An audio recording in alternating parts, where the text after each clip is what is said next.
Right. In this video, I want to talk about a video I started watching from Rapture Saint. I like watching the guy's videos. I like his insight, and it reminds me to pray for other people, such as for his wife, who's a unbeliever. I was checking out this video he put out about how Noah found grace. And granted, I didn't give him a chance to finish the video. I ended up just watching the first few minutes because he said something that just caught me off, and I just had to say something about it. He's talking about dispensations and how he doesn't think that he's equipped to teach dispensations, but he can teach things that involve dispensational truth. And that's why he was bringing up Noah. And he said that Noah had grace and works. And I was like taken back for a second, and I was like, that's not how it works, because grace and works are complete opposites. That's like saying that Noah went to a T section, intersection, and he went left, right,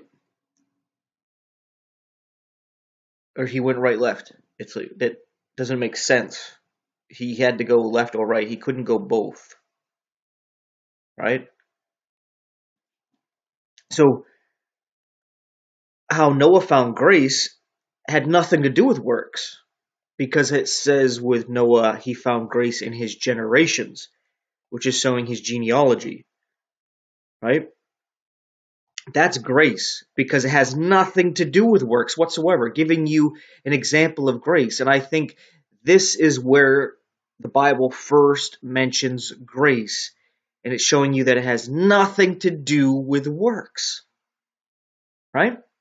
Because it has to do with his genealogy. He has no control over that whatsoever. He just happens to be born of this father and this mother, and he is who he is because that's how God made him, right? That's grace.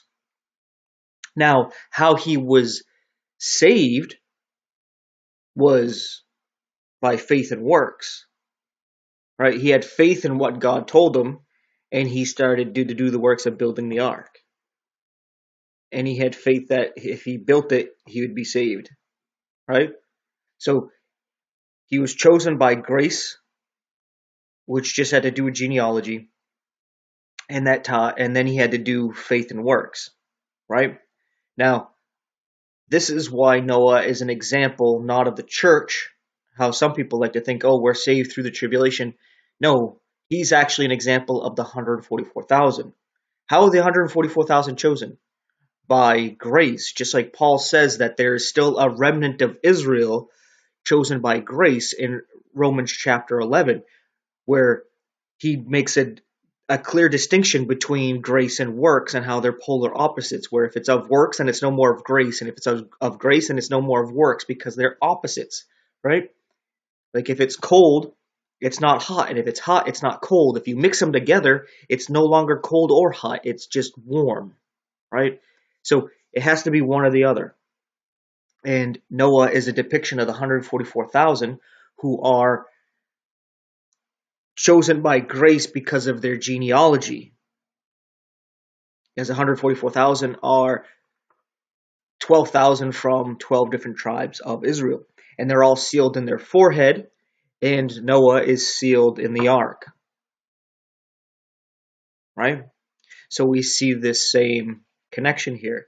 The church is already gone, as the church is a representation of Enoch, where Enoch, he's warning of the flood, and he even names his son Methuselah to mean when he dies it will come.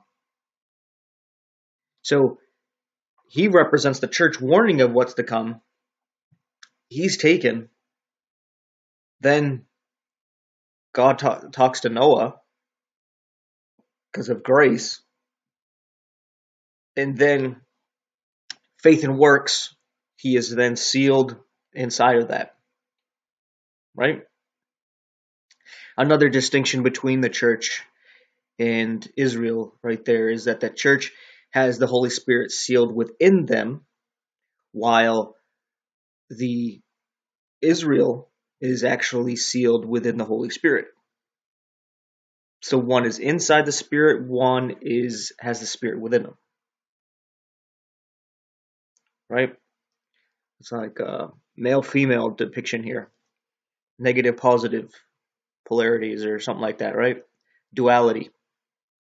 I'm sure there's all kinds of stuff you could meditate upon that one. But yeah, I just wanted to clear that up because when he said he had faith in work, grace and works, um, I had to say something.